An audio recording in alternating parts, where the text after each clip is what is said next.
പ്രായോഗിക പ്രതികരണമാണോ വി.ഡി. സതീശൻ്റെതെന്നാണ് ചോദ്യം. സുജയ.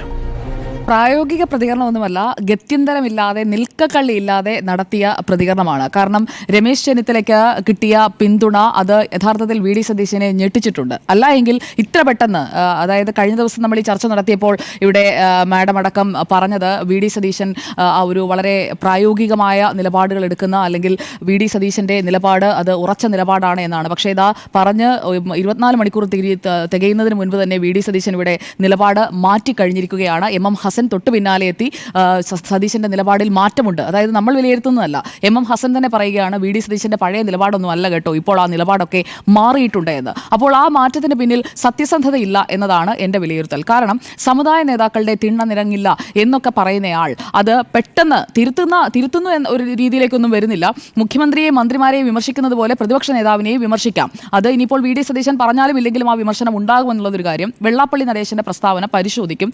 അടുത്ത കാലത്തായി നാക്കുപിഴയോ മോശമായി സംസാരിക്കുകയോ ചെയ്തിട്ടുണ്ടെങ്കിൽ തിരുത്തും. എന്നാൽ പിന്നെ ഡയറക്റ്റായിട്ട് പറഞ്ഞുകൂടെ സമുദായ നേതാക്കളുടെ തിണ്ണ നിറങ്ങി എന്ന് പറഞ്ഞത് എനിക്ക് തെറ്റിപ്പോയി, അത് പറയുന്നതിന് പകരം ഇത്രയും വളഞ്ഞ് മൂക്കിൽ പിടിക്കുന്നത് എന്തിനാണ് വി.ഡി. സതീശൻ? രമേശ് ചെന്നിത്തലയെ നല്ല പേടിയായി തുടങ്ങിയിട്ടുണ്ട് എന്നുള്ളത് വ്യക്തമാണ്. രമേശ് ചെന്നിത്തല ആക്റ്റീവായി വരുന്നതിനെ വി.ഡി. സതീശൻ നല്ല രീതിയിൽ ഭയക്കുന്നുണ്ട്. ഇനിയിപ്പോൾ രമേശ് ചെന്നിത്തലയെ ഒരു വശത്തേക്ക് ഒതുക്കണം, അതിന് കൃത്യമായി സമുദായ നേതാക്കളുടെയൊക്കെ പിന്തുണ തന്നിലേക്ക് കൊണ്ടുവരണം. അതിനിടയിൽ പറയുന്ന ഒരു സെന്റൻസ്, മന്നം ജയന്തി സമ്മേളനത്തിൽ ചെന്നിത്തലയെ മുഖ്യപ്രഭാഷകനായി വിളിച്ചത് അത് നല്ലതാണ്, ഗുണം ലഭിക്കുന്നത് കോൺഗ്രസിനും യു.ഡി.എഫിനുമാണ്. അപ്പോൾ രമേശ് ചെന്നിത്തല കോൺഗ്രസിനും യു.ഡി.എഫിനും ഒക്കെ നല്ല ഗുണമുണ്ടാക്കുന്ന ഒരു നേതാവാണ്, മുതിർന്ന നേതാവാണ് എന്ന ഒരു തിരിച്ചറിവിലേക്ക് വരാൻ NSSന്റെയും SNDPയുടെയും ഒക്കെ പരസ്യ പിന്തുണ അവർ പറയുന്ന രീതിയിലേക്ക്, അത് കൃത്യമായി അവരുടെ സമ്മേളനങ്ങളിൽ ക്ഷണിക്കുന്ന രീതിയിലേക്ക് എത്തേണ്ടിയിരുന്നോ എന്നതാണ്. എനിക്ക് മാത്രം പോരലോ ബന്ധം, എല്ലാവർക്കും വേണ്ടേ എന്ന് ഇന്ന് ചോദിച്ച വി.ഡി. സതീശൻ ഇതൊക്കെ കുറച്ച് നേരത്തെ തിരിച്ചറിയണമായിരുന്നു എന്നതാണ് എൻ്റെ അഭിപ്രായം. ഒരു പരിപാടിയിൽ തന്നെ എല്ലാവർക്കും പങ്കെടുക്കാൻ പറ്റില്ല, അതുകൊണ്ടാണ് എന്നെ വിളിക്കാത്തത് എന്നൊക്കെയാണ് അദ്ദേഹം പറഞ്ഞ് ഫലിപ്പിക്കാൻ ശ്രമിക്കുന്നത്. പക്ഷേ അങ്ങനെയല്ല. NSS general secretary G. Sukumaran Nair കൃത്യമായ തീരുമാനമെടുത്ത് തന്നെയാണ്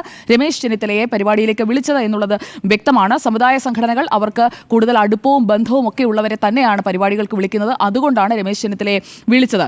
ഇനി രാഷ്ട്രീയവും മതവും തമ്മിൽ ഒരു അകലം വേണം, അതാണ് എൻ്റെ നിലപാട് എന്ന് പറഞ്ഞുകൊണ്ട് ഒരു മതേതരനാകാനായിട്ട് ഇന്നും വി.ഡി. സതീശൻ ശ്രമിക്കുന്നത് കണ്ടു. അപ്പോൾ 2022 നവംബർ 11 പറവൂരിൽ പോയി NSS general secretary G. Sukumaran Nair V D. സതീശന് കൊടുത്ത ഒരു മറുപടിയുണ്ട്.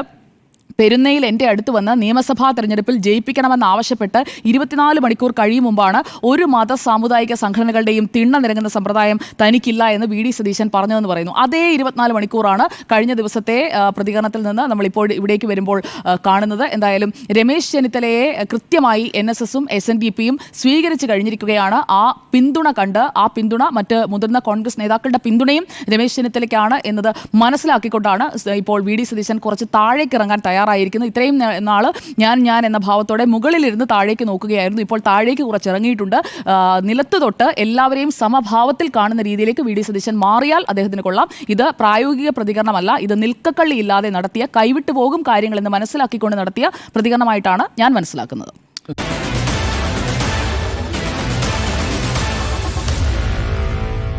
Meet the editors.